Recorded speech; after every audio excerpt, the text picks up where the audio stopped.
مولاي صل وسلم دائما أبدا على حبيبك خير الخلق كلهم.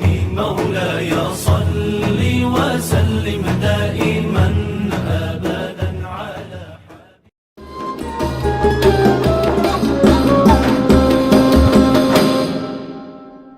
Salaf terdiri dari, ya saya sebut di sini 5-6 poin, bahwa jiwa yang tenang itu pasti di dalamnya satu, ada kebenaran.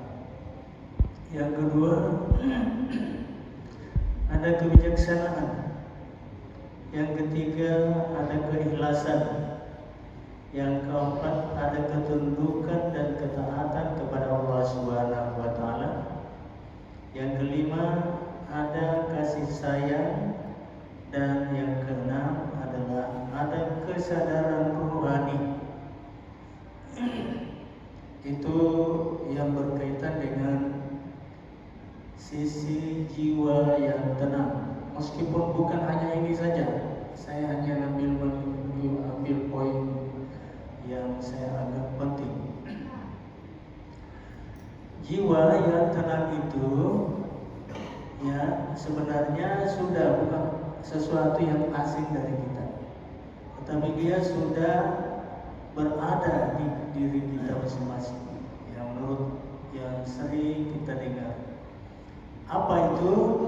Jiwa yang tenang itu adalah ruh yang tersinari oleh hidayah yang disebut dengan nafsul mutmainnah. Ya, nafsul mutmainnah ini juga disebut dengan qalbun salim. Ini terdapat dalam Quran surah Fajar, ya, surah yang ke-89 ayat 25, 27, 28, 2 ayat. Ya, bapak-bapak pasti sudah hafal ini ayat. Ya ayyatuhan nafsul mutmainnah turji'i ila rabbiki radiyatan mardiyah. Ya, yang saya angkat ini ya sekaligus juga filosofis yang terkandung di dalam nama masjidnya kita ini. Hai jiwa yang tenang, ya kembalilah kepada Tuhanmu dengan ridha dan diridhai. Jadi kita dengan nama Hai Salaf, ya jiwa yang tenang, insya Allah kita akan kembali kepada Allah dengan diridhai, ridha dan diridhai. Ini ada dua hal, ya, mengaku dan diakui. Ya, yang kedua terdapat pada surah Asy-Syu'ara, ya, surah yang ke-26 ayat 89. Ya, Allah berfirman, illa man atallaha biqalbin salim. Orang yang datang pulang kepada Allah dengan menghadap jiwa dengan kalbu atau hati yang bersih. Ini yang menjadi tolak ukur manusia pertama yang disebut dengan memiliki jiwa tenang. Yang kedua, sisi diri yang gelisah. Ada sisi diri yang gelisah yang dikenal dengan lower self. Itu saya ambil dari bahasa ilmu pengetahuannya, itu tentang jiwa kita. Ya, kontennya atau isi daripada jiwa yang gelisah itu, ya di dalamnya terdapat hawa nafsu. Jadi ada hawa nafsu. Ya, hawa nafsu ini, orang yang punya jiwa gelisah ini memperturutkan syahwat secara berlebihan. Berikutnya memiliki sifat rakus, memiliki sifat sombong. Dalam bahasa Arab namanya kibar.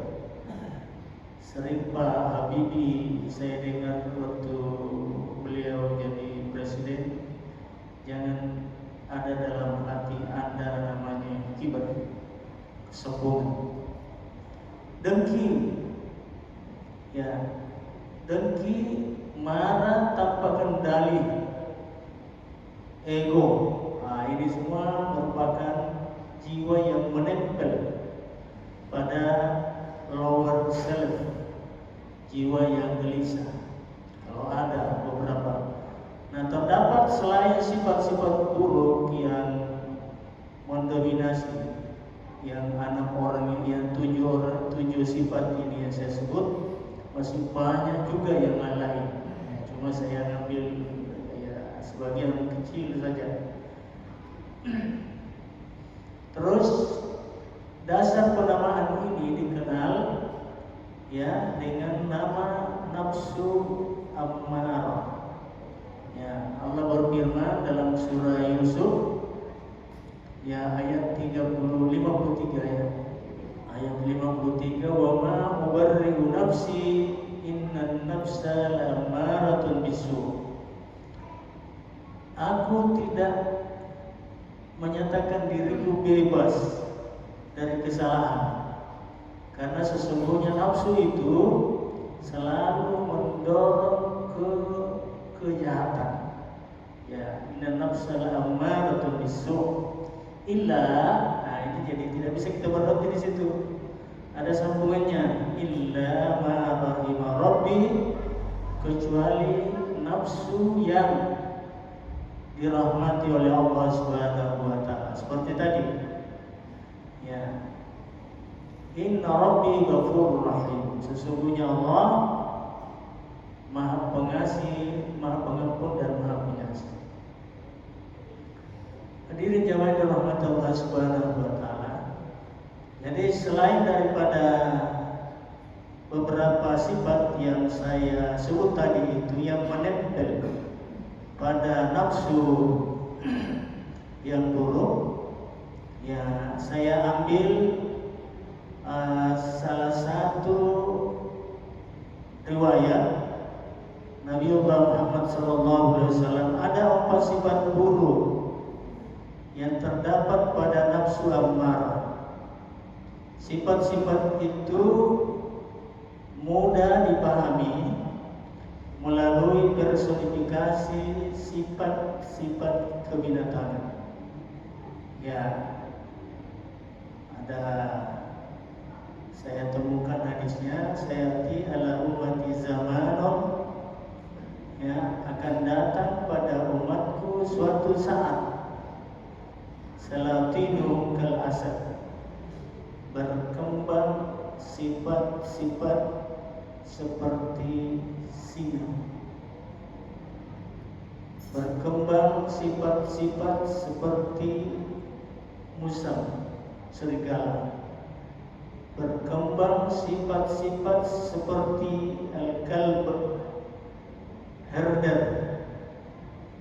dan wasairun nasi kal ghanam, orang pada umumnya seperti kambing. Terus wa kaifa ya'isul ghadabu min asali wa dhibi wal kalb, bagaimana bisa hidup kambing yang dikelilingi di tengah-tengah singa, musang, dan herder. Jamaah dirahmati Allah Subhanahu wa taala, ini yang ingin saya ungkap sedikit mengenai sifat buruk, sifat yang propam, yang rendahan, ya, diibaratkan seperti sifat-sifat binatang tadi itu. Sifat seperti singa, singa itu tidak punya rasa kasihan. Tidak ada rasa kasihan. Yang penting bisa memangsa lawan.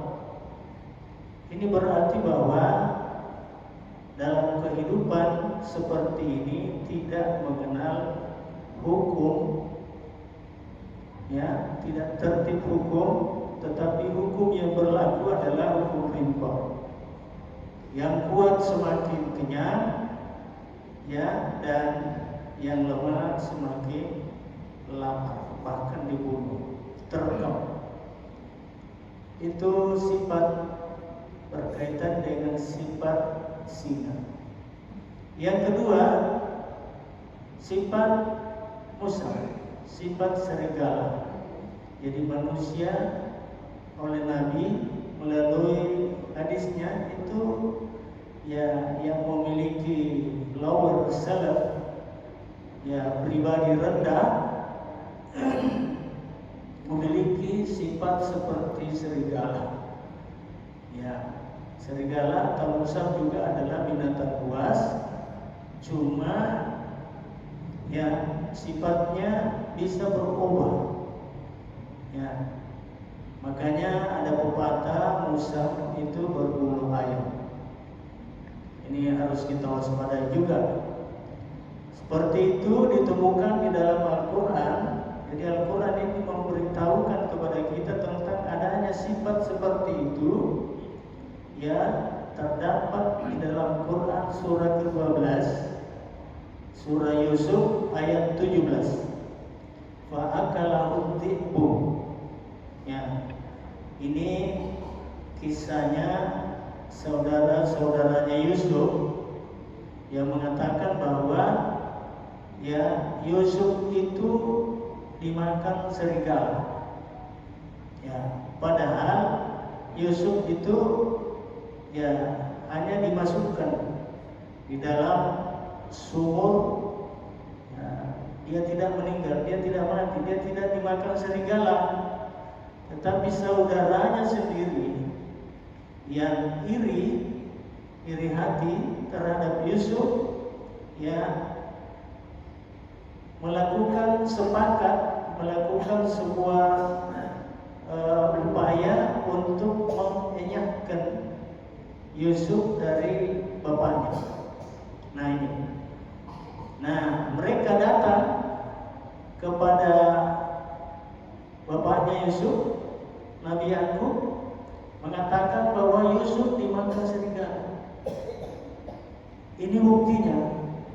Jadi dia bawa baju gamisnya Yusuf di hadapan bapaknya, orang tuanya, Nabi Yakub, bahwa Yusuf betul-betul meninggal, ya, secara kasat mata, ya itu betul-betul Yusuf meninggal karena ada darah, baju gamisnya berlumuran darah, padahal darah yang dibuatnya itu, darah yang ditempelkan pada gamisnya Yusuf itu adalah burung gagak yang ditembak lalu kemudian dioleskan pada gamisnya Yusuf. Mulai pada saat itu, ya, Nabi Yakub bersedih. Ada yang mengatakan beliau bersedih selama 40 tahun, satu riwayat.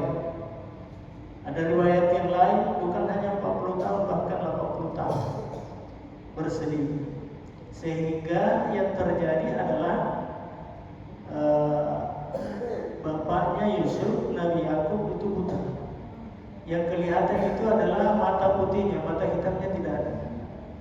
Begitu kesedihan yang dirasakan oleh Nabi Yakub kehilangan Yusuf.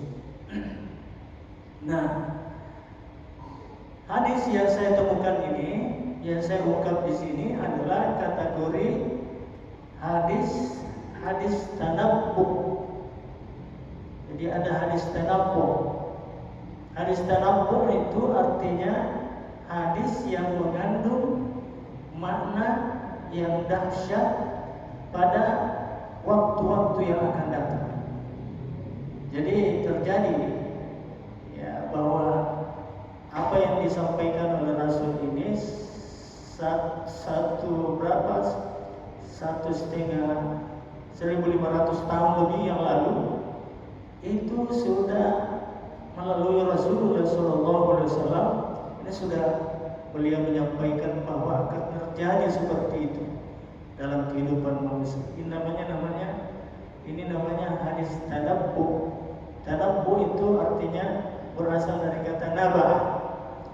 Ya, in ja'akum fasiqun binaba'in fatabayyanu. Apabila datang kepada kalian itu informasi yang dahsyat, itu namanya naba, ya maka hati-hati kalian, jangan langsung diterima.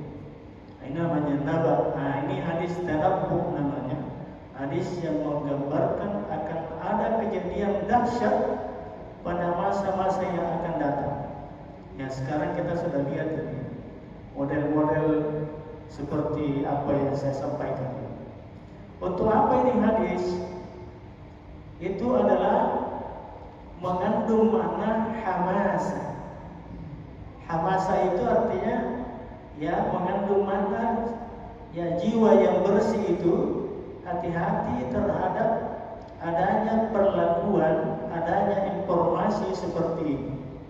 Ya, kita dituntut supaya informasi yang kita terima itu check and recheck. Ya, jangan langsung diterima. Oh, ini benar. Nah, ini jadi kita mendapatkan informasi dari Rasulullah berupa hadis, namanya hadis tadabbur. Ya, nanti kita tanyakan juga ini hadis tadabbur karena kita kaji hadis di sini di pengajian ini ya melalui Profesor Dr. Ismail. Beliau menjelaskan apa itu hadis tadabbur itu sesuatu yang informasi bakal kejadian sekian tahun yang akan datang. Ini semacam sebuah ramalan, bukan ramalan, karena Rasul yang mengatakan. Nah, untuk apa itu hamasa? Tujuannya adalah kita ini berhati-hati, ya jangan seperti kambing saja, ngembek saja, terima saja. Karena kambing itu ibarat ya kalau sudah mau dipotong pun, sudah mau dieksekusi pun, mau makan, mau minum, hanya satu saja bahasanya, ngembek terus. Ya, itu. Terus yang kedua, jadi tadi itu baru sifat singa. Yang kedua adalah sifat herder. Herder itu ya, biasa muji-muji di sebelah sana. Ada herder orang di sebelah itu. Ya, herder ya anjing. Anjing itu dia tidak tahu orang yang datang. Apakah orang yang datang itu soleh atau orang yang datang itu salah? Semua yang datang pasti dia menyala. Tapi anehnya itu anjing ada kelemahannya. Kalau dikasih kelapa muda, tulang, maka tinggal tulang itu, kelapa itu yang dia hadapi, dia santap, dia makan. Ya. Jadi orang yang tahu sifat-sifat seperti ini, ya kasih aja sesuatu yang dia senangi anjing itu. Ya, ini makna personifikasi, Pak. Makna yang dalam bahasa ulumul Quran adalah tasbih, perumpamaan. Bukan anjing betulan, artinya sifat-sifat manusia yang apabila diberi sesuatu yang menyenangkan dirinya, sudah beres, tidak ada masalah lagi. Jadi dia menyala, ya, dia tidak tahu apakah orang yang baik, dia gonggong juga, orang jelek dia gonggong juga. Anehnya kalau dikasih nih sesuatu tulang itu, tinggal tulangnya itu lolos semua. Ya, ini mana personifikasi, mudah-mudahan bisa. Ini terdapat dalam Quran surah yang ke-7. Surah yang ke-7 ayat 176. Wattaba'a hawahu famathaluhu al-kalb. Ya, in tahmil alaihi yalhas atau tatruk alaihi yalhas. Ini Quran surah yang ke-7 menggambarkan bahwa herder itu ya sebuah perumpamaan Kalau kamu beri, tetap juga menggonggong. Kalau kamu tidak memberi juga, tetap juga menggonggong. Jadi ada sifat-sifat yang seperti itu yang diibaratkan oleh Al-Quran, ya, begitu nempel pada diri seseorang yang memiliki sifat lower self, ya, mental proper, mental rendahan. Ya, digambarkan pula bahwa mental rendahan itu seperti kambing. Nah, ini saya bilang, kambing itu hanya satu kata yang dia ulang-ulang, dia tahu, ya, mau disembelih ngempek juga, mau dia naiki temannya ngempek juga, mau dia makan minum ngempek saja. Hanya itu. Artinya apa? Terjadi sebuah perumpamaan sikap bagi manusia, tidak ada lagi pusing-pusingnya melihat kejadian-kejadian seperti itu. Nah, ketika hal itu terjadi, maka mentalnya orang itu adalah berada pada lower self, mental perubahan, mental rendah. Beda dengan tadi high self, ya, higher self itu adalah mental yang kuat, mental yang taat, yang disebut dengan nafsu mutmainnah. Jadi ada dua nafsu ini yang ayat-ayat yang kita baca, ya, di surah Al-Fajr, surah yang ke-89 ayat 25-28, itu adalah ayat-ayat di mana kita insya Allah berada, ya, karena cirinya ada kesabaran, ketaatan kepada Allah, dan hanya ikut kepada keinginan Allah, kemauan Allah, perintah Allah Subhanahu wa Ta'ala. Sebaliknya, yang kedua yaitu lower self, yaitu sisi jiwa nafsu yang rendah, terdapat pada Quran surah ke-12 ayat 53. Ya, jelek-jelek dia senang. Oke, kita lanjutkan. Uraian metodologis sisi diri yang kedua itulah yang diminta Nabi untuk dimatikan diri. Jadi bukan berarti mematikan diri itu, ya, bahwa sudah hak ajal kita bunuh diri, bukan. Yang dimaksud dengan, ya, mematikan diri itu pada, ya, pointer kedua, ya, yaitu lower self itu. Nah, situlah yang dimaksud mematikan diri, ya, sebelum ajal. Jangan yang memenangkan, ya, pertarungan, ya, mental kedua atau diri lower self yang kedua itu. Itu yang dimaksud dengan mematikan diri. Mari kita, ya, kita diminta untuk dimatikan diri. Cara mematikannya diri, nah, ini yang perlu ada petunjuk. Bagaimana petunjuknya? Saya pinjam model cara orang-orang sufi membersihkan diri. Yang pertama ada namanya tahalli, yang kedua ada namanya tahalli, yang ketiga ada namanya tajalli. Ada 3 model pensucian diri ini. Yang pertama adalah kosongkan diri dari memperturutkan ego tadi. Ego, syahwat, hawa nafsu, rakus, sombong, dengki, marah, ya, termasuk membuang 4 sifat kebinatangan tadi. Itu takhalli. Kita mesti kosongkan diri dari situ. Nah, jadi kita mesti kosongkan diri pada diri lower self, ya, jiwa rendah. Lalu kemudian yang kedua modelnya, metodologi untuk mensucikan diri adalah tahalli, ya, mengisi diri dengan sifat-sifat terpuji. Tadi sifat-sifat terpuji adalah kebijaksanaan, kebenaran, keikhlasan, ketundukan pada Allah, kasih sayang, dan kesadaran rohani.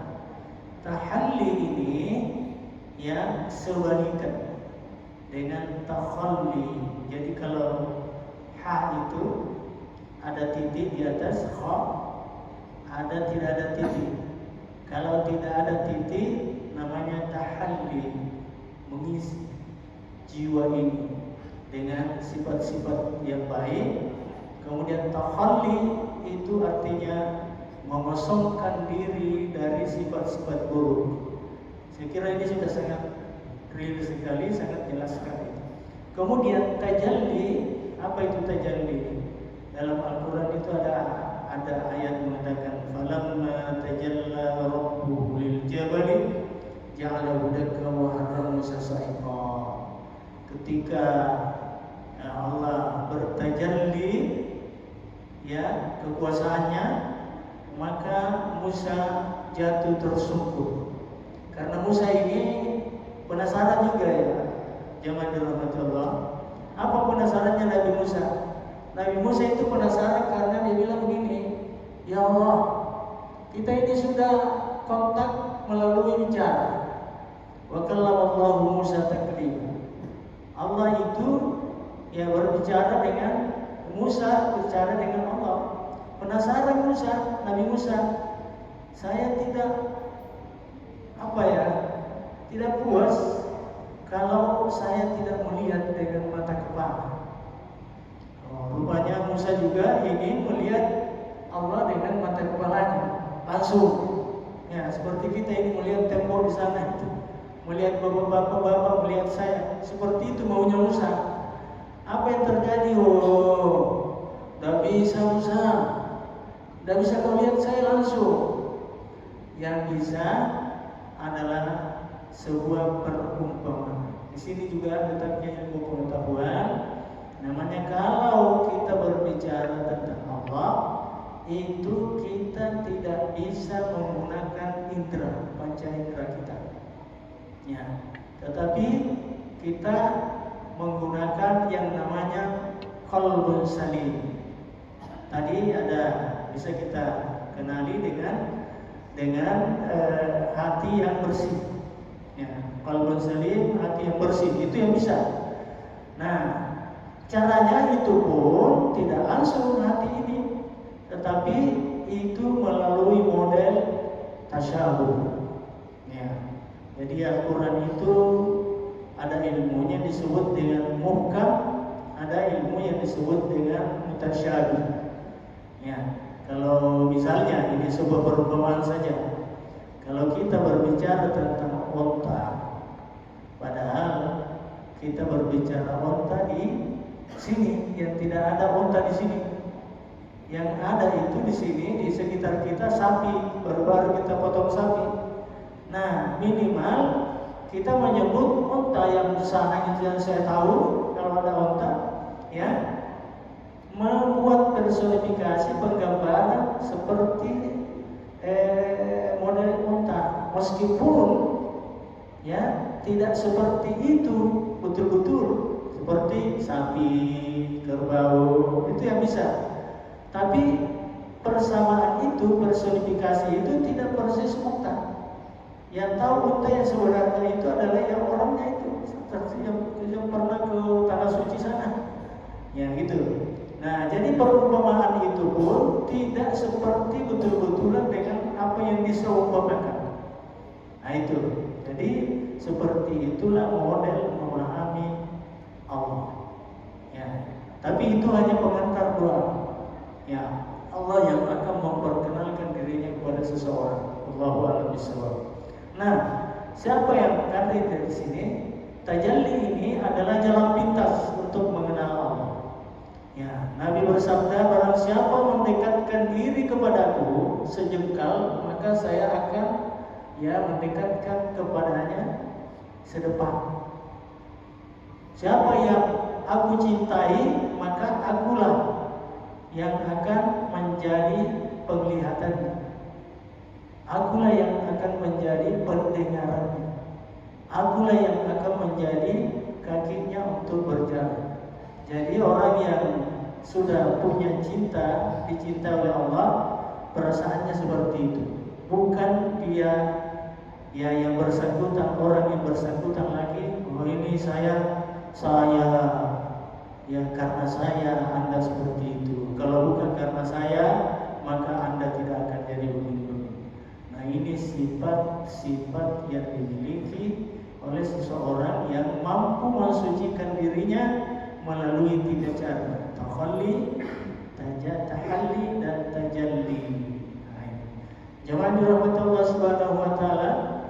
Nah, tahalli ini, 3 cara ini, takhalli, tahalli, dan tajalli, bertujuan untuk membentuk kesadaran universal sebagai pembebasan diri dari maksiat, ya, maksiat dan dosa.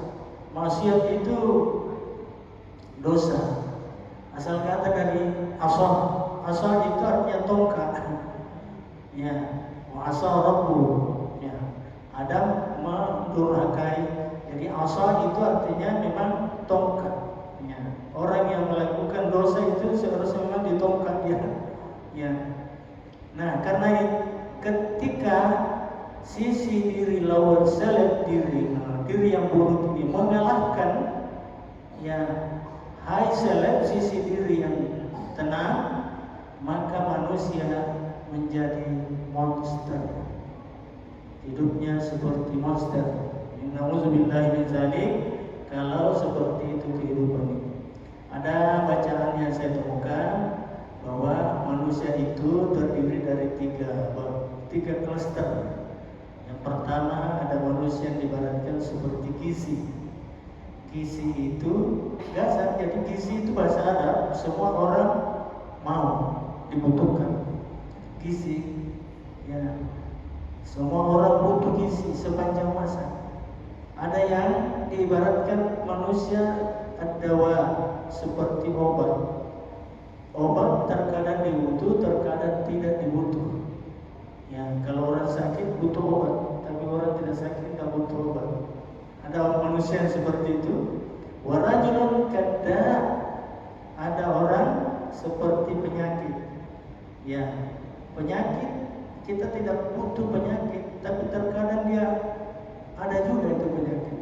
Ya, jadi begitulah gambaran. Nah, kita pilih yang kal-giza, seperti gizi yang selalu dibutuhkan setiap saat sepanjang masa. Mari kita jadikan diri kita sebagai orang yang, ya, seperti gizi yang selalu dibutuhkan. Bahkan ada orang yang menjadikan dirinya seperti udara. Udara itu kapanpun, dimanapun kita butuh udara. Nah, orang yang pertama mendapatkan seperti itu adalah, ya, higher self, orang yang memiliki mutmainnah. Itulah yang dituntutkan oleh Rasul. Nah, jemaah dirahmati Allah Subhanahu wa taala, mari kita istiqamah dalam seumur hidup kita. Itu tugas utama manusia adalah wajib mempersembahkan dirinya sebagai khalifah di atas persusada bumi ini, seperti yang terdapat di dalam Quran surah yang kedua ayat 30. Inni ja'ilun fil ardi khalifah. Jadi Allah, apa itu khalifah? Khalifah itu artinya bermakna sebagai pengganti, kedua sebagai pemimpin, ketiga makna khalifah adalah penguasa, dan yang keempat makna khalifah adalah pengelola alam semesta. Mari kita kelola alam semesta ini dengan model higher self, nafsu mutmainnah, hindarkan diri mengelola alam ini melalui model lower self, yaitu jiwa yang buruk. Ini yang saya sampaikan pada kesempatan ini, tentu sesuai dengan kesepakatan kita yang ada sesi tanya jawab. Saya persilakan, ya. Mudah-mudahan saya bisa jawab. Baik, terima kasih Pak Ustadz atas materinya. selanjutnya akan ada sesi tanya jawab, tetapi akan ada beberapa penyampaian. Penyampaian pertama, bagi jamaah yang sekiranya ingin bertanya dipersilakan untuk mengangkat tangan. Penyampaian kedua, bagi jamaah yang ingin bertanya dipersilakan untuk memperkenalkan namanya agar sekiranya itu bisa memperkuat hubungan di antara kita. Sudah ada salah satu bapak yang di sana, bisa minta tolong dikasih.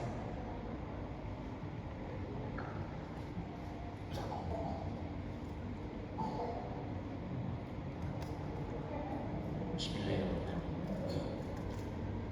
Assalamualaikum warahmatullahi wabarakatuh. Nama saya Daniel Gaspar. Saya sangat tertarik dengan judul yang disampaikan tadi, yaitu matikan diri sebelum ajal. Perlu barangkali Pak Ustaz memberikan contoh yang konkret di dalam kehidupan kita ini. Kalau hanya menyampaikan bahwa hal-hal yang perlu kita hindari, misalnya berbohong dan sebagainya, itu kita sudah terhafal semua. Jadi judul daripada materi yang sampaikan pada kesempatan hari ini. Kemudian pertanyaan yang kedua, beberapa kali kami mendengarkan bahwa jiwa, roh dan sebagainya. Saya mau mendapatkan suatu penjelasan yang sangat konkret, apa yang dimaksud dengan hakiki daripada jiwa yang tenang. Karena dalam kehidupan kita ini ada ujian, ada cobaan. Apakah itu merupakan bahagian daripada hakiki daripada jiwa yang tenang itu sendiri? Makasih banyak Mas. Silakan.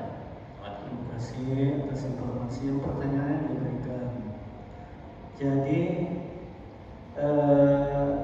Al-Quran memberikan gambaran kepada kita bahwa jiwa yang mati itu, Al-Quran begini, walaqad zara'na li jahannama katsiran minan nas ya lahum qulubun la yasma'una biha, lahum qulubun la yafqahuna biha, wa lahum azanun la yasma'una biha. Ya, kami siapkan jahanam untuk orang yang mati. Apa yang dimaksud mati? Hatinya mati.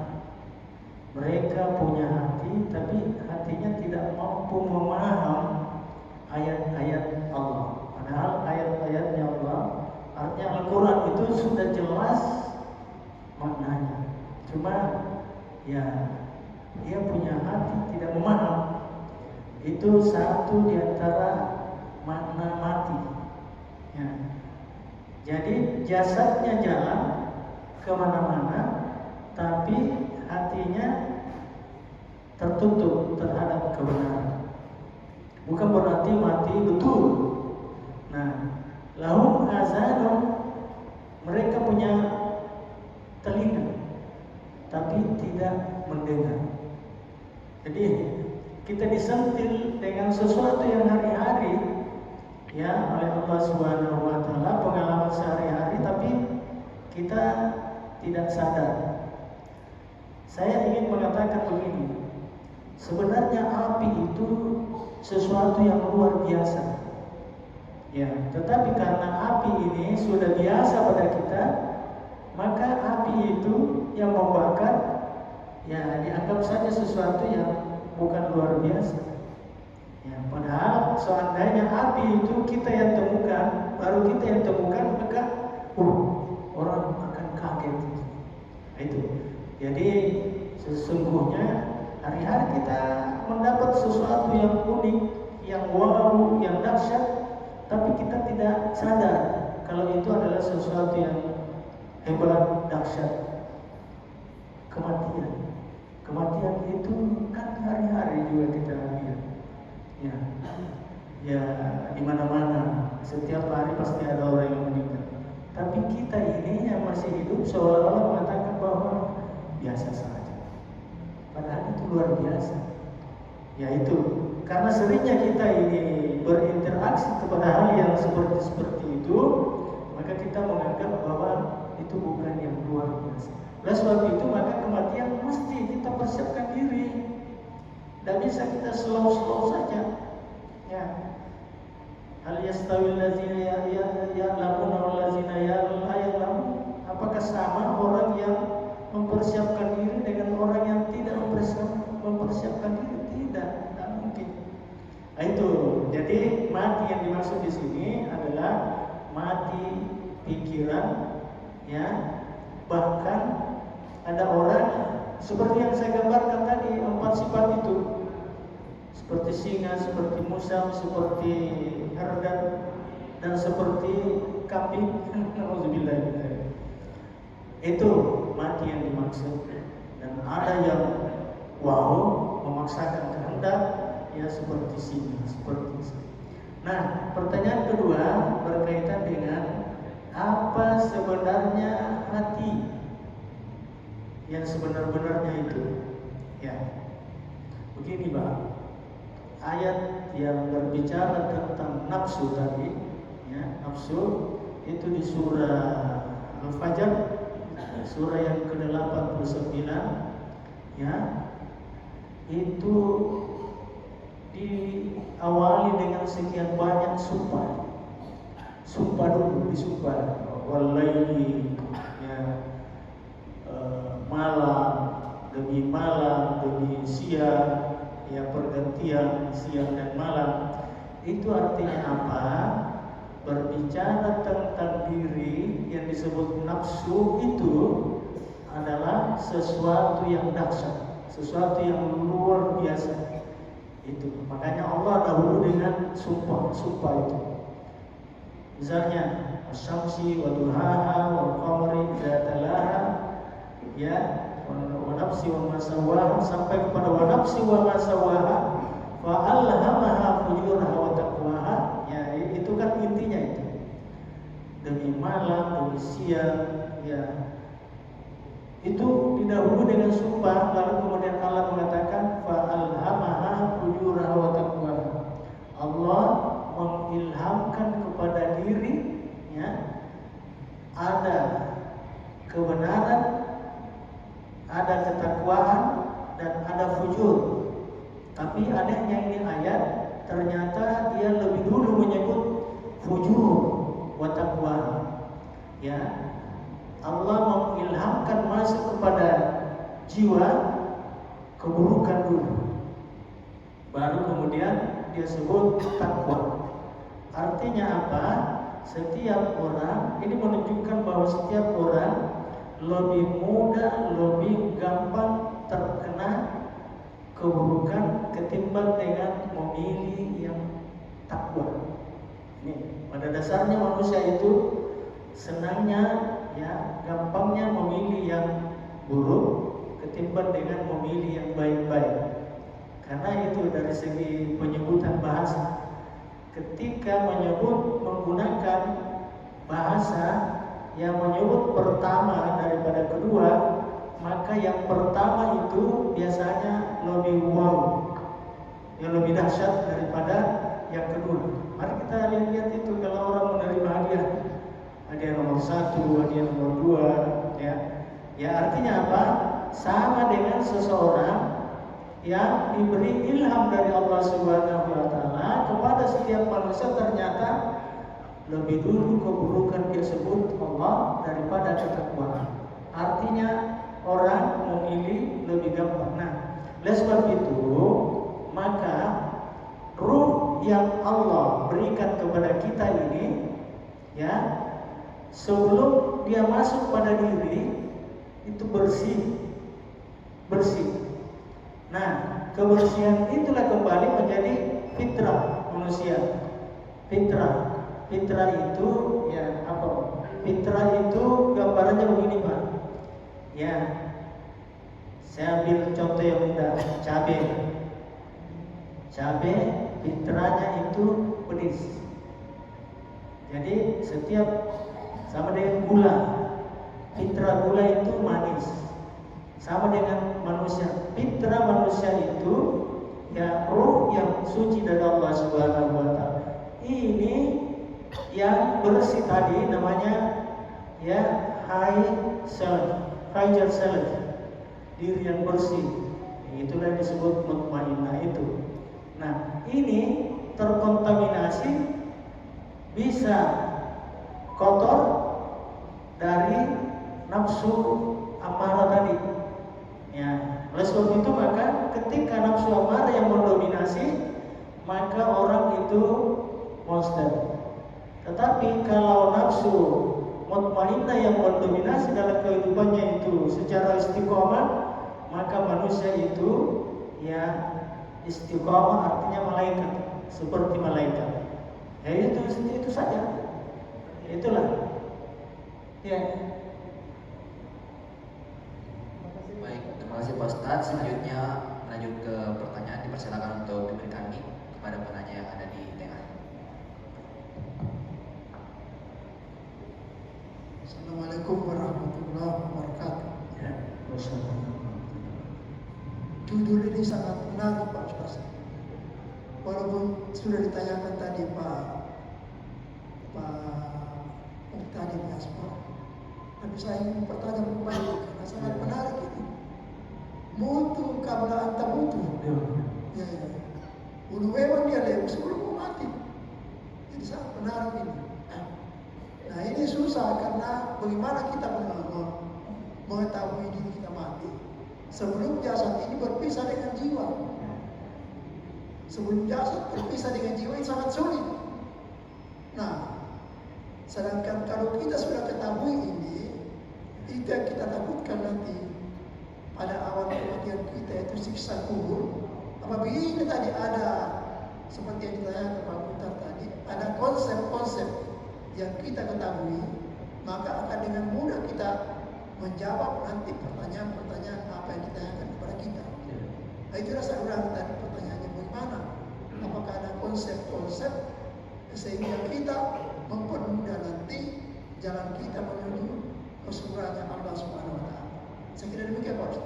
Terima kasih. Assalamualaikum warahmatullahi wabarakatuh. Ya, kalau konsep real Pak, ada konsepnya. Tadi itu Pak Ustaz, Pak siapa tadi suruh Pak Tiar itu menerangkan ayat yang saya baca ketika saya bimbing salat subuh. Ya, jadi konsepnya itu adalah orang yang sampai mengucapkan 2 kalimat syahadat terakhir menghembuskan nafas terakhir. Ya, apa itu? Mengucapkan kalimat la ilaha illallah Muhammadur Rasulullah. Lepas. Tapi yang kita butuhkan ini adalah ucapan seperti itu tidak ujug-ujug. Kita mesti berusaha, ya. Makanya melalui doa. Doa itu kan apa itu? Allahumma inna nas'aluka husnal khatimah. Aku mohon kepadamu ya Allah husnal khatimah. Jadi cara landing yang benar. Jadi bukan travel. Jadi kita ini maunya seperti pesawat mendarat itu kemudian landingnya aman. Ya, tidak terjadi travel, apalagi terjadi namanya longsor, ya begitu. Nah, yang bisa selamatkan adalah tadi itu yang mutmainnah tadi, jiwa yang mutmainnah. Jiwa yang mutmainnah ini jiwa yang bersih, ya namanya ruh, ya ruh ini sebenarnya ceritanya begitu. Ketika dia dari Allah bersih, tetapi ketika dia masuk pada diri kita yang terdiri dari unsur tanah, unsur api, unsur angin, ya unsur air, ya dari tanah, maka itu berubah menjadi nafsu. Jadi bukan lagi ruh, Pak. Ya. Jadi itu di situ bedanya itu ya, pertanyaan tadi. Kalau ruh itu murni dari Allah, bersih, suci, ya, mantap. Nah, tetapi karena dia berhubungan dengan unsur tanah, unsur api, unsur angin, ya, maka kemudian dia menjadi perupan, ya, hina. Dari situlah mulai, ya, apalagi kemudian kalau rohnya ini terkontaminasi dengan sifat-sifat kesombongan, rakus dan mencemari. Itu yang saya bilang tadi, mendominasi ya hajar selef. Ya, nafsu mutmainnah itu tercemari ya gara-gara lawan selef, nafsu perempuan. Nah, yang kita mau bersihkan ruh tadi seperti adanya semula, ya, sehingga dengan demikian ketika pun dia kembali kepada Allah itu dalam kondisi bersih, suci, ya, semata lagi. Nah itu yang jadi sebenarnya dua persaingan ini, Pak. Ya, hajar selef dengan lower selef. Ketika menang hajar selef, aman. Itulah ruh yang sebenar-benarnya. Kita selamat. Tetapi kalau lower self ini yang mendominasi, terkalahkan hajar self, maka kita ya travel dalam pulangnya kita kepada Allah Subhanahu wa Ta'ala. Itu intinya. Jadi nafsu yang ruh yang sebenarnya itulah kata lainnya itu adalah nafsu mutmainnah. Ya. Nah, kemudian yang travel tadi, yang rendah adalah nafsu amarah. Sudah sering kita dengar sebenarnya itu. Saya hanya mengingatkan kembali. Saya kira itu yang sempat saya sampaikan. Ya. Atas segala perhatian saya ucapkan banyak terima kasih. Assalamualaikum warahmatullahi wabarakatuh.